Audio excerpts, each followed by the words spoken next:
বুধবার ভোর ৬টার মতো বাজে এখন। ড্যানিয়েলা স্পেট বিছানা ছেড়েছেন। আগামী ৩৬ ঘন্টা না ঘুমিয়ে থাকবেন তিনি। এটা একটা পরীক্ষা, যাতে স্বেচ্ছায় অংশ নিচ্ছেন তিনি। আমি ঘুমাতে ভালোবাসি, তাই লম্বা সময় জাগাটা আমার জন্য বড় চ্যালেঞ্জ। এমন নয় যে আমি কখনো রাত জাগিনি, কিন্তু তখন সকালে ঘুমালেও এবার চেষ্টা করব কাল সন্ধ্যা পর্যন্ত জেগে থাকতে। শরীরের ওপর বেশিক্ষণ জেগে থাকার প্রভাব দেখতে চাই। ঘুম বিশেষজ্ঞ ডক্টর লেনার্ড ক্নাক গবেষণার দায়িত্ব নিয়েছেন। এই চিকিৎসক সাধারণত তার রোগীদের ভালোভাবে ঘুমাতে সহায়তা করেন, তবে এবার বিপরীতটা জানতে আগ্রহী তিনি। ইচ্ছাকৃতভাবে না ঘুমানোর মাধ্যমে তা জানা যেতে পারে। তাহলে আমরা শুরু করতে পারি। আমি টেস্ট তৈরি করেছি, এটা রিঅ্যাকশন টেস্ট। ঘুমের ব্যাঘাত ঘটার পরিণতি জানতে ডক্টর ক্নাক শুরুতে ড্যানিয়েলাকে স্বাভাবিক অবস্থায় পরীক্ষা করছেন। তিনি অনিয়মিত সিগন্যাল দেখতে কতটা সময় নিচ্ছেন তা মাপা হচ্ছে। 10 মিনিটের পরীক্ষা। মিটারে পরীক্ষার ফলাফল ভালো, স্বাভাবিক অবস্থার বেশ ভালো এসেছে। তবে আগামীকাল কি ফলাফল আসে তা দেখতে আগ্রহী। এরপর তুলনা করব।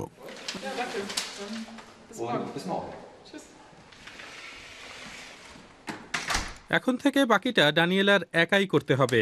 প্রথম 16 ঘন্টা না ঘুমিয়ে থাকা কোনো ব্যাপার নয়। অধিকাংশ মানুষই এই সময়টা না ঘুমিয়ে কাটায়, তবে দুপুরে খাওয়ার পর অনেকের ঘুম আসে। সন্ধ্যায় বেড়াতে যাওয়া, কফি পান এবং ছবি দেখে ঘুম থেকে দূরে থাকা যায়, কিন্তু তারপর এখন প্রায় ভোর 4টা বাজে।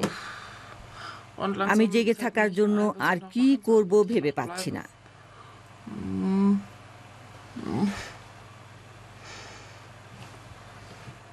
তবে আমি সজাগ থাকবই। পরীক্ষার দ্বিতীয় দিন। গত 30 ঘন্টা ধরে না ঘুমিয়ে আছেন ড্যানিয়েলা। তাকে দেখলেই সেটা বোঝা যাচ্ছে। তার এখন ঘুম দরকার।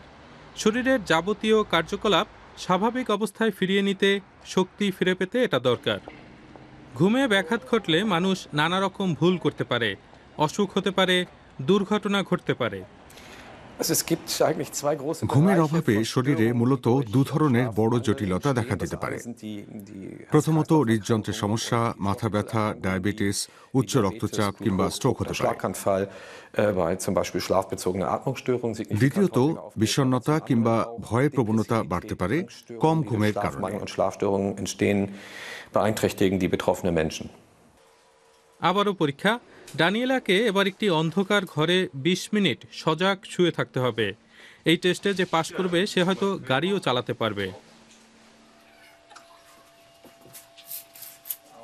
কিন্তু 5 মিনিট পরেই মনিটরের সিগন্যালে সবকিছু পরিষ্কার হয়ে গেছে।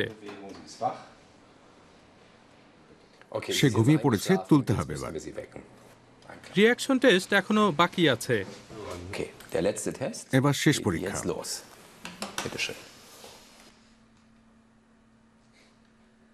এই পরীক্ষায় ড্যানিয়েলা প্রথমবার গড়ে 220 মিলিসেকেন্ডে সাড়া দিয়েছিল, কিন্তু এখন এখানে দেখা যাক 450 মিলিসেকেন্ড।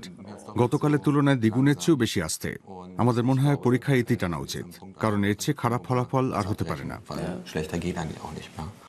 পরিকল্পিত সময়ের 1 ঘন্টা আগেই ড্যানিয়েলা স্পেটের পরীক্ষা শেষ হয়ে গেছে। 35 ঘন্টা না ঘুমিয়ে থাকা একটি অভিজ্ঞতা বটে, কিন্তু এখন তার পূর্ণ ঘুম দরকার।